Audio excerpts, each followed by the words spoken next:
자, 오늘 예제로 보여드릴 내용은요.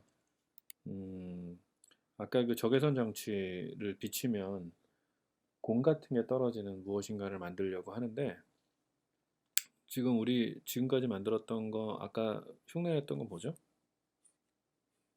화면이 이렇게 있고, 저희가 레이저 포인터, 적외선 포인터로 가리키고 있는 게 바로 마우스 포인터랑 같다고 가정을 하면, 마지막으로 보여드렸던 예제는 이렇게 사각형이 쪼르르르르 따라왔던 정우 작업 가지고 했던 그거죠.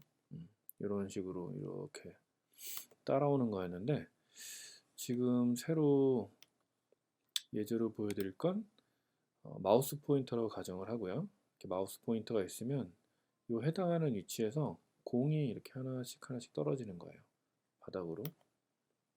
근데 이게 애니메이션이 좀 필요한데, 마우스를 이쪽으로 옮기면 여기서도 공이 막 떨어지겠죠. 지금 떨어지는 것도 여기 있을 테고. 근데 무한대로 계속 떨어질 수는 없으니까 떨어지는 공은 한 100개 정도로 제한하고요. 이 밑에 하한선 밑으로 떨어졌을 경우에 이 공은 삭제를 해주고 다시 마우스 포인터의 지금 현재 위치로 이동하게 한 다음에 거기서 또 다시 떨어뜨리게 하고, 또 바닥으로 뚫고 나가서 하한선 밑으로 가면 지우고 다시 여기로 올라오게 하고, 이런 식으로 떨어졌다가 다시 올라가고 떨어졌다가 다시 올라가고 이런 걸 만들 거예요. 이제 물론 다시 올라가는 걸 올라가는 게 보이진 않겠죠. 그냥 마우스 포인터에서 그냥 계속 나타나는 것처럼 비춰질 거예요. 레이저 포인터로 가기 전에 일단은 마우스 포인터로 이렇게 쫓아가면서 뭔가 파티클, 공 같은 검은 공이 떨어지는 걸 만들어 볼게요. 일단은 프로세싱을 켜고, 그 카메라 코드는 지금 당장은 넣지 않겠습니다. 프로세싱을 켜고요. 보이드, 아이고, 한글이네요. 보이드 셋업에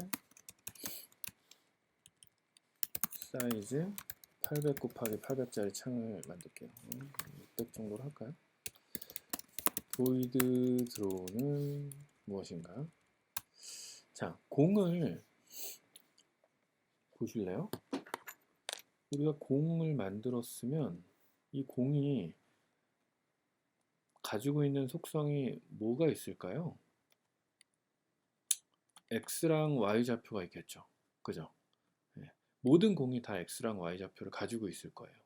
그리고 얘가 공이 점점 바닥으로 떨어지죠. 그러면 모든 공이 스피드 X와 스피드 Y 값을 가지겠군요. 그죠? 매 프레임 Y의 스피드 Y 값이 더해지고 매 프레임 X의 스피드 X 값이 더해주는 뭐 이런 형국을, 뭔가 형국이 되어야 공이 떨어지는 걸 표현할 수 있을 거예요. 그리고 매 프레임 뭘 검사해야 되냐면 X랑 Y 좌표가 과연 바닥 밑으로 떨어졌느냐 안 떨어졌는지 확인하는 과정이 필요해요. 그러면 모든 공 100개를 만드는 코드도 필요할 테고, 조건문을 이용해서 공의 위치가 어디 있는지 확인하는 코드도 필요할 거예요. 그죠? 그럼 공 100개 만들어 보는 코드를 먼저 작성해 보겠습니다.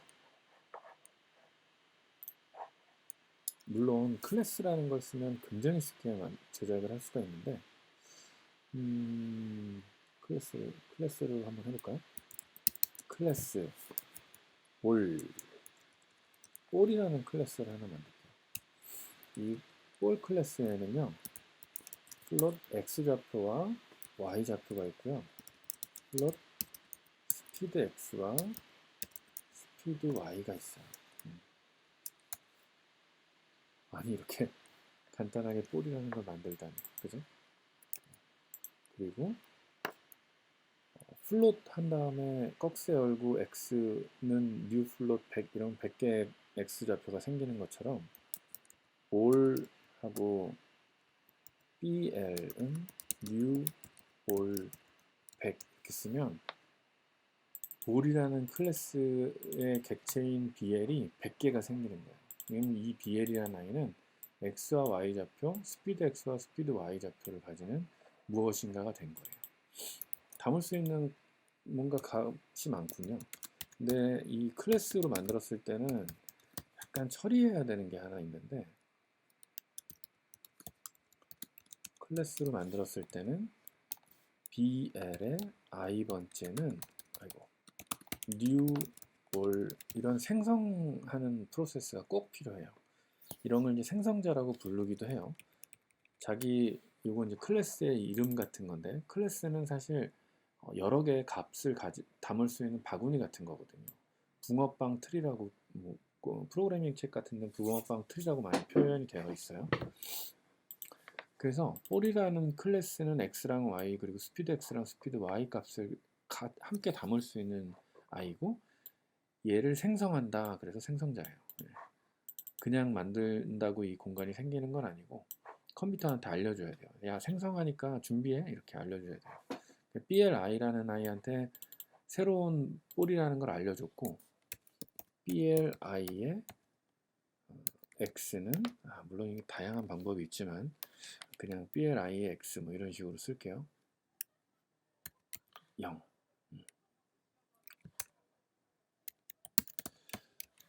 가로를 2로 나눈 값을 x에다가 집어넣어 줄게요. y좌표는 세로를 2로 나눈 값을 적어주고요. BLI의 스피드 x는 랜덤 마이너스 0.1, 0.1 그리고 스피드 y 값은 랜덤 마이너스 0.5, 0.5 이렇게 의외로 굉장히 큰 값을 부여를 해줬네요. 얘는 한 0.1보다는 좀 크게 한 0.2 정도로 할까요? 자, 그럼 반복문을 돌려서 바닥으로 한번 떨어뜨려 보겠습니다. BLX는요, 매 프레임 스피드 X를 더해줘야 되고, Y는 스피드 Y 값을 더해주시면, 그럼 BLX랑 BLY가 뭔가 스피드 X랑 스피드 Y의 영향을 받아가지고 바닥으로 떨어지든지 옆으로 가든지 뭔가 그런 현상이 나타나겠군요. 그리고 그냥 그려주기만 하면 되는 게 아니고요.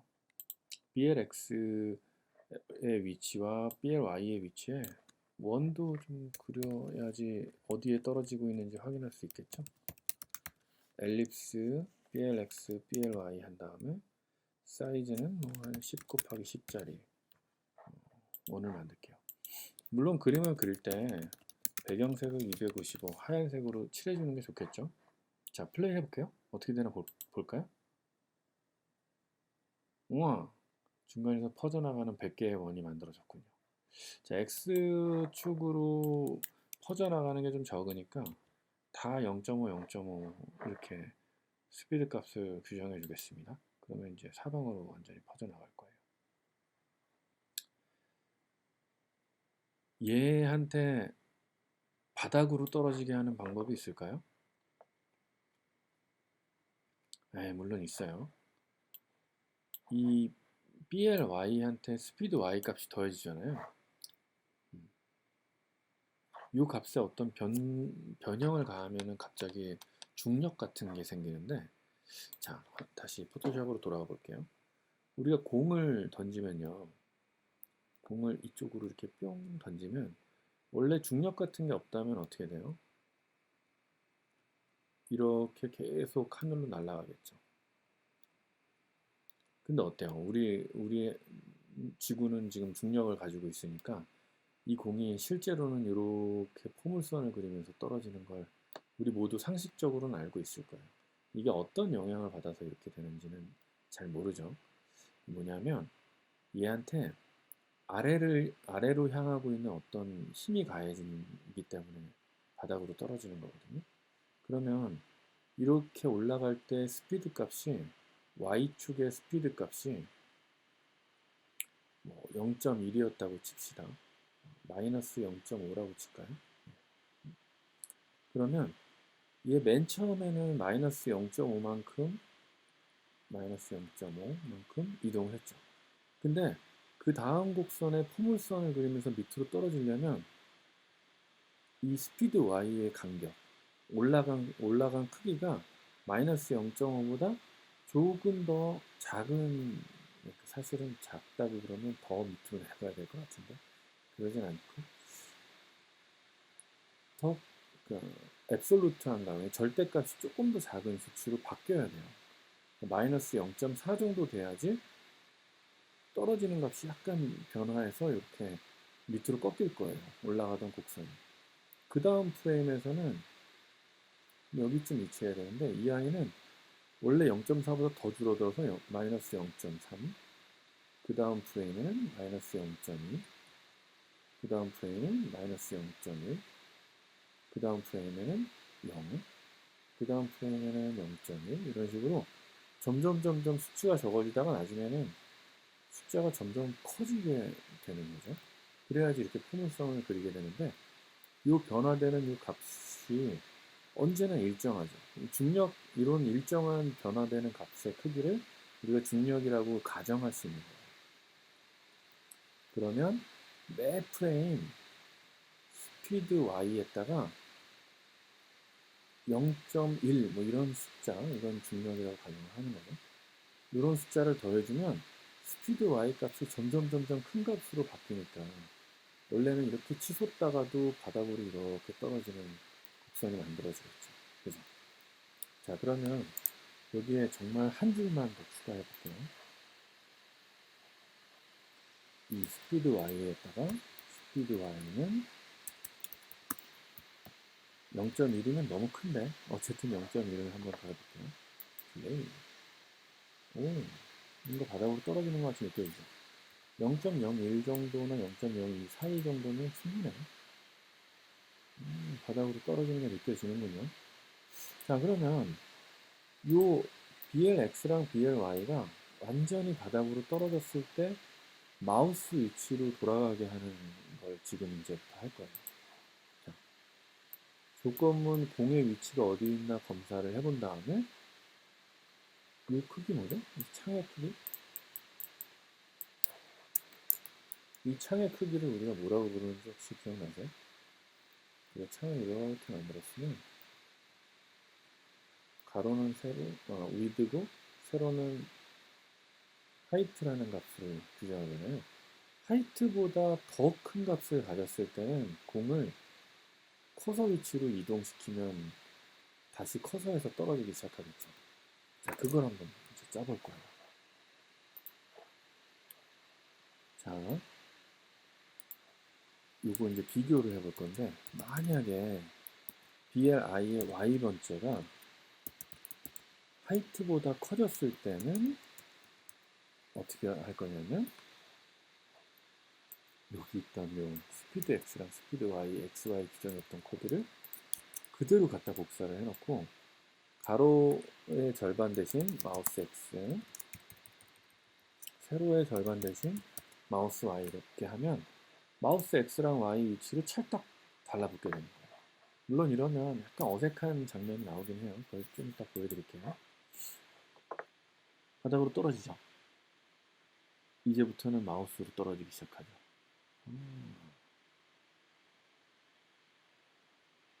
조금 시간이 지나니까 계속 끊임없이 마우스를 쫓아다니는 뭔가가 구성이 되는군요.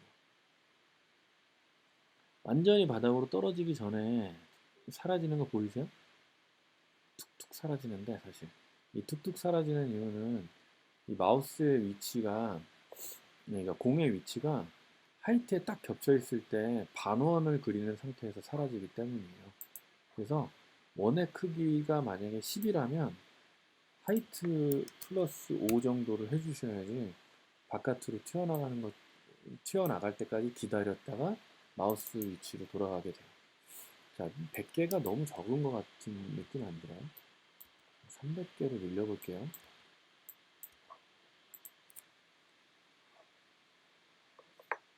아, 300개 너무 많은가 본데요? 컴퓨터가 막 그냥 힘들어하네.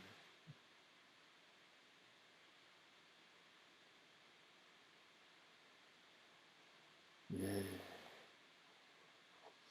사실 이런 걸 그 마우스 따라다니는 걸 조금 저 마우스 처음에 이제 인터벌 같은 거 생기는 거 없애주려면 랜덤하게 이렇게 값을 지정을 해주면 처음에 이제 흩뿌려져 있다가 바로 마우스를 쫓아다니기 시작하기 때문에 처음부터 이렇게 잘 따라다니게 될 거예요.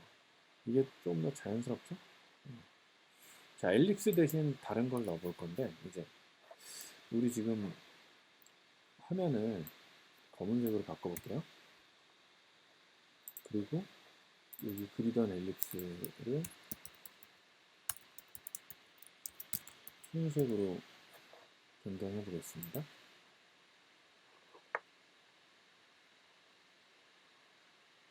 예, 조금 더 파티클처럼 보이는 느낌 들으시나요? 그리고 스트로크는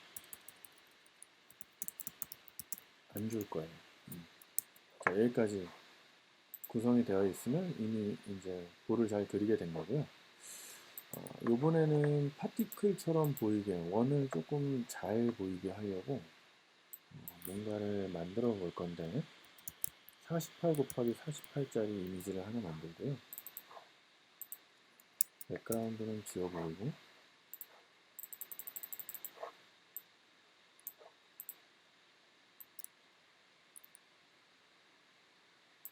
원을 하나 그려주고요.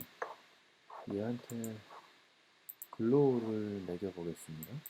아우터 글로우를 지어서 아우터 글로우 색깔은 크리딩딩하게 이런 색깔로 하고요. 오페시티는 좀 강하게 주고 사이즈는 살짝만 키울게요.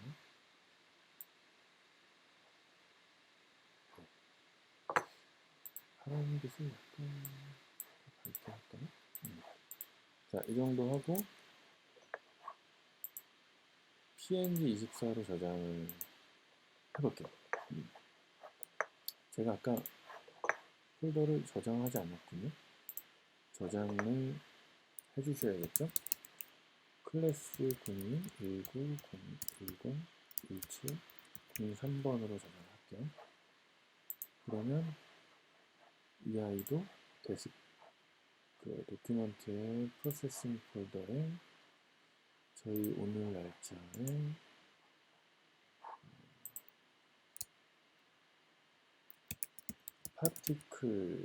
particle.png로 저장할 수 있겠군요. 자, 확장자가 안 붙은 것 같아요. 여러분 확장자를 반드시 써주셔야 돼요. 이 맥이 가장 큰 문제는 확장자를 안 쓰는 게 정말 가장 큰 문제거든요. 애드 해줬어요. 그러면 particle.png를 불러올 수 있나 한번 봅시다. 이미지를 불러오는 건 pImage라는 클래스로 불러올 수 있어요. 그러면 img라는 이름으로 pImage를 하나 찾아주고요. img는 load image 한 다음에 particle.png 이렇게 이미지 불러왔어요. 그리고 이미지 모드는 센터, 렉트 모드 센터처럼 이미지 모드도 센터로 하면 이미지 그림을 중간 정렬로 그릴 수 있거든요. 자, 그럼 엘립스 대신요 이미지 하신 다음에 이미지 컴마 blx랑 bly 위치로 10 곱하기 10짜리 원을 이미지를 한번 그려보겠습니다. 우와! 파티클처럼 보이나요? 네, 좀 더 격렬하게 만들기 위해서 제가 한 32 정도 사이즈로 좀 크게 그릴게요. 그러면 튀어나가는 걸 가정해서 한 16 정도 이것도 바꿔주셔야겠죠? 마진을. 아, 느리군요. 이 느리다는 아주 치명적인 문제가 있네요. 사실 이거보다 더 빨리 만들 수는 있어요. 컴마 오픈GL 뭐 이렇게 쓰시면 되는데 아하 오픈GL 데플리케이트 됐나 보네요. P3D로 바꿀까요? 아까보다 훨씬 빨라진 게 느껴지시나요? 이 오픈GL 리소스를 좀 쓰면 조금 빨라지는 것 같아요. 이 파티클이 제대로 보이는 것 같지 않아서 제가 이미지를 약간만 보정을 할게요. 일단 필터를 가우시안 블러를 좀 주고요.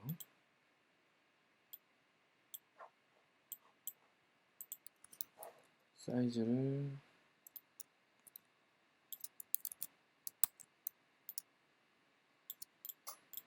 좀 줄이는 걸로 하고요. 글로우 필터는 백색 쪽으로 더 빼고 알파는 살짝만 줄이고요. 사이즈는 키우겠습니다. 40픽셀은 너무 큰데 24픽셀로 할까요? 그리고 다시 particle.png로 세이브 할게요. 리플레이스 하고요. 다시 프로세싱해서 한번 켜볼까요? 파티클을. 뭐 아까보다 조금 나아진 것 같긴 한데 뭐 그렇게 엄청난 차이가 있진 않네요. 어찌됐든 눈 같은 걸 막 떨어뜨리는 묘한 느낌의 이미지를 구성을 했고요. 자, 여기에 이제 추가로 저희가 볼의 크기도 제멋대로 바꿀 수 있게 수정을 해줄게요. 스케일이라는 변수를 볼 클래스에다 하나 넣어주고 값은 5는 너무 작으니까 한 6에서 48까지 키우는 걸로 할게요. 그리고 이 스케일을 어디다 넣냐면 이미지 그리는 데다가 갖다가 이렇게 집어넣어 주겠습니다. 그러면 와, 랜덤한 파티클이다. 흥미롭죠?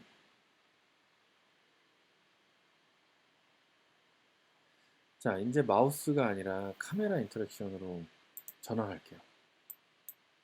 저희 배웠던 게 카메라 인터랙션이니까 이 배운 도둑질이 그거니까 좀 써먹어야 돼요. 저희 아까 만들었던 마지막 예제가 어디 있는지 못 찾겠으니까 일단 카메라 그냥 예제를 불러올게요. 프로세싱 비디오의 포인트 X, 포인트 Y 규정하는 거 이거 다 가져오겠습니다. 제일 위에다 써주시는 게 좋아요. 여러분. 임포트 해주는 건 제일 위에 있는 게 좋아요. 카메라 스타트 해주시고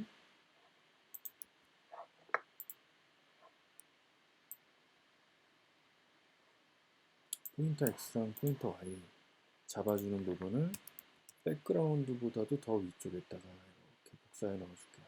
그러면 마우스 X랑 마우스 Y 대신 포인터 X랑 포인터 Y를 아까 했던 거 기억나죠? 포인터 X랑 포인터 Y를 대신 넣어주면 이게 되나요? 지금 센터에서 계속 생기고 있는 거 보이세요? 이게 아무것도 없으면 센터로 가게 해놨잖아요. 자, 이제 제가 비디오를 가져올게요. 짜잔. 오, 잘 되는 것 같은데요. 제가 뒤쪽에 지금 외부 카메라가 있어가지고, 그러니까 창문이 있어서 그쪽이 너무 밝게 나와서 그러는데, 어쨌든 적외선 카메라로 작동하는 걸 확인할 수 있군요. 자, 오늘 예제는 여기까지고요. 이 코드는 제가 소영이나 제가 전화번호 알고 있는 친구한테 혹은 이메일 알고 있는 친구한테 보내줄 테니까 같이 공유를 좀 해주세요.